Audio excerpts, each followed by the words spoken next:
ಅರ್ಜಿ ಬಗ್ಗೆ ವಿಚಾರಿಸಲು ಬಂದ್ರೆ ಪೊಲೀಸರನ್ನ ಕರೆಸ್ತಾರೆ. ಮಂಡ್ಯ ಜಿಲ್ಲಾ ಸಿಇಒ ದುರಹಂಕಾರದ ವರ್ತನೆಗೆ ಅದರ ವಿರುದ್ಧ ಗರಂ ಕೂಡ ಆಗಿದ್ದಾರೆ.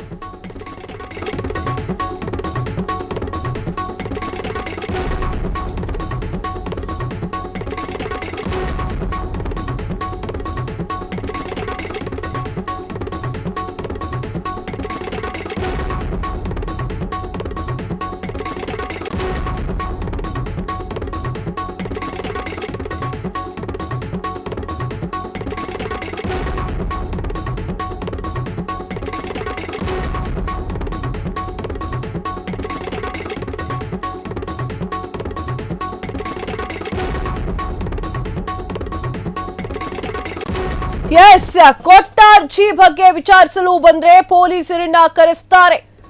ಮಂಡ್ಯ ಜಿಲ್ಲಾ ಸಿಇಒ ದುರಂಕಾರದ ವರ್ತನೆ ವಿರುದ್ಧ ಗರಂ. ಕೆಆರ್ಎಸ್ ಪಕ್ಷದ ಕಾರ್ಯಕರ್ತನಿಂದ ಸಿಇಒ ವಿರುದ್ಧ ಆಕ್ರೋಶ. ಪಾರದರ್ಶಕವಾಗಿ ವಿಚಾರಣೆಯನ್ನ ಮಾಡಿ ಅಂದ್ರೆ ಸಿಇಒ ಕೆಂಡಾವಂಟ್. ಹೋರಾಟಗಾರರಿಗೆ ಎದುರಿಸ್ತಾರ. ನಮ್ಮ ಹೋರಾಟಕ್ಕೆ ಬೆಲೆ ಇಲ್ಲವಾ? ಹಾಗಾದ್ರೆ ಪಾರದರ್ಶಕವಾಗಿ ಆಡಳಿತ ನಡೆಸಿ ಅಂತ ಹೇಳಿ ಸಿಇಒಗೆ ಆಗ್ರಹಿಸಿ ಪೋಸ್ಟ್ ನ ಹಾಕಿದ್ದಾರೆ ಸೋಷಿಯಲ್ ಮೀಡಿಯಾದಲ್ಲಿ. ಕೆಆರ್ಎಸ್ ಪಕ್ಷದ ವಿಡಿಯೋಗಳು, ಫೋಟೋಗಳು ಎಲ್ಲರೂ ಕೂಡ ವೈರಲ್ ಆಗ್ತಾ ಇದೆ. ಈಗ ಸ್ಕ್ರೀನ್ ಮೇಲೆ ನೀವು ನೋಡ್ತಾ ಇದ್ದೀರಾ. ಕೆಆರ್ಎಸ್ ಪಕ್ಷದ ಈ ಒಂದು ಭಾಷಣ ಫುಲ್ ವೈರಲ್ ಆಗ್ತಾ ಇದೆ. ಏನಾಯ್ತು ಹಾಗಾದ್ರೆ ಅನ್ನೋದ್ರ ಬಗ್ಗೆ ಕಂಪ್ಲೀಟ್ ಡೀಟೇಲ್ಸ್ ಅನ್ನ ನೋಡ್ತಾ ಹೋಗೋಣ. ಕೊಟ್ಟಿರುವಂತಹ ಅರ್ಜಿಯ ಬಗ್ಗೆ ವಿಚಾರಣೆ ಮಾಡೋಕೆ ಬಂದ್ರೆ ಪೊಲೀಸರನ್ನ ಕರೆಸ್ತಾರೆ ಎನ್ನುವಂತಹ ಮಾತನ್ನ ಆಡಿದ್ದಾರೆ.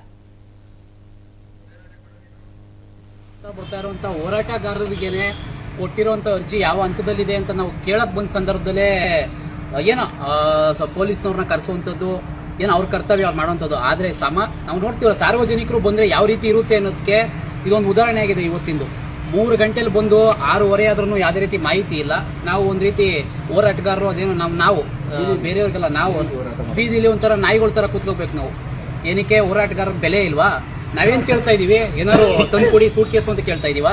ಪಾರದರ್ಶಕವಾಗಿ ಆಡಳಿತವನ್ನು ನಡೆಸಿ ಅಂತ ನಾವು ಕೇಳ್ತಾ ಇದೀವಿ. ಅದರಲ್ಲಿ ಮುಚ್ಚು ಮರೆಯಂಥದ್ದು, ಕದ್ದು ಮುಚ್ಚು ಇನ್ನೇನೋ ಮತ್ತೊಂದು ಅಲ್ಲ. ದಯವಿಟ್ಟು ಇದನ್ನ ಗಮನಿಸಬೇಕು. ಇತ್ತೀಚೆಗಂತೂ ವ್ಯವಸ್ಥೆ ಕೆಟ್ಟಿದೆ.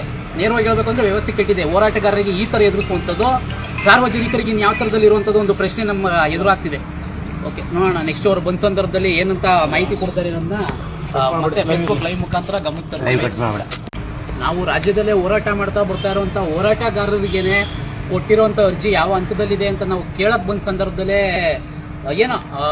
ಪೊಲೀಸ್ನವ್ರನ್ನ ಕರೆಸುವಂತದ್ದು, ಅವ್ರ ಕರ್ತವ್ಯ ಮಾಡುವಂತದ್ದು. ಆದ್ರೆ ನಾವು ನೋಡ್ತೀವಲ್ಲ, ಸಾರ್ವಜನಿಕರು ಬಂದ್ರೆ ಯಾವ ರೀತಿ ಇರುತ್ತೆ ಅನ್ನೋದಕ್ಕೆ ಇದೊಂದು ಉದಾಹರಣೆ ಆಗಿದೆ. ಇವತ್ತಿಂದು 3 ಗಂಟೆಲಿ ಬಂದು 6:30 ಆದ್ರೂ ಯಾವುದೇ ರೀತಿ ಮಾಹಿತಿ ಇಲ್ಲ. ನಾವು ಒಂದ್ ರೀತಿ ಹೋರಾಟಗಾರರು, ಅದೇನು ನಾವು ಬೇರೆಯವ್ರಿಗೆಲ್ಲ ನಾವು ಬೀದಿಲಿ ಒಂಥರ ನಾಯಿಗಳ ತರ ಕೂತ್ಕೋಬೇಕು. ನಾವು ಏನಕ್ಕೆ ಹೋರಾಟಗಾರರ ಬೆಲೆ ಇಲ್ವಾ? ನಾವೇನ್ ಕೇಳ್ತಾ ಇದೀವಿ? ಏನಾದ್ರು ತಂದು ಕೊಡಿ ಸೂಟ್ ಕೇಸು ಅಂತ ಕೇಳ್ತಾ ಇದೀವಾ? ಪಾರದರ್ಶಕವಾಗಿ ಆಡಳಿತವನ್ನು ನಡೆಸಿ ಅಂತ ನಾವು ಕೇಳ್ತಾ ಇದೀವಿ. ಅದರಲ್ಲಿ ಮುಚ್ಚು ಮರೆಯಂಥದ್ದು, ಕದ್ದು ಮುಚ್ಚು ಇನ್ನೇನೋ ಮತ್ತೊಂದು ಅಲ್ಲ. ದಯವಿಟ್ಟು ಇದನ್ನ ಗಮನಿಸಬೇಕು. ಇತ್ತೀಚೆಗಂತೂ ವ್ಯವಸ್ಥೆ ಕೆಟ್ಟಿದೆ. ನೇರವಾಗಿ ಹೇಳ್ಬೇಕು ಅಂದ್ರೆ ವ್ಯವಸ್ಥೆ ಕೆಟ್ಟಿದೆ. ಹೋರಾಟಗಾರರಿಗೆ ಈ ತರ ಎದುರಿಸುವಂಥದ್ದು, ಸಾರ್ವಜನಿಕರಿಗೆ ಯಾವ ತರದಲ್ಲಿ ಇರುವಂತದ್ದು ಒಂದು ಪ್ರಶ್ನೆ ನಮ್ಮ ಎದುರಾಗ್ತಿದೆ.